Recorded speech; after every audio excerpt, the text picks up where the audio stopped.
Hi there! May panibago na naman tayong question. Kapag nag-access daw siya ng BPI online banking app, ay may error na lumalabas, which is yung device compromised, tapos may kasama siyang code. Then kapag nagla-login siya, ay kusang nag-close yung app. So para mas maintindihan natin, ito yung na-experience niyang error doon sa app. But don't worry guys, kasi may nilabas ng advisory si BPI kung paano natin masusolusyonan yung ganitong klaseng error. Makikita natin itong advisory na to sa BPI website. So ito yung pwede natin gawin para masolusyonan yung error na nakikita natin sa BPI app.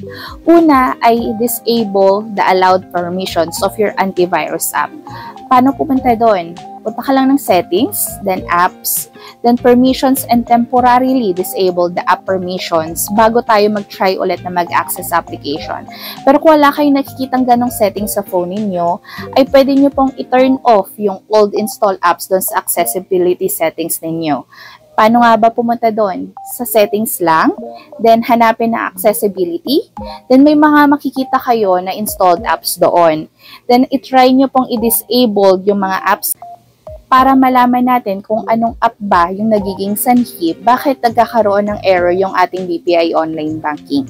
Additional tips lang din guys, kapag tayo ay magda-download ng app, ay doon tayo magda-download sa mga official app store para ma-avoid natin yung mga excessive permissions. And may mga antivirus din kasi na kapag nag-interfere doon sa BPI app, ay nagkukos siya ng crash din mga login issues.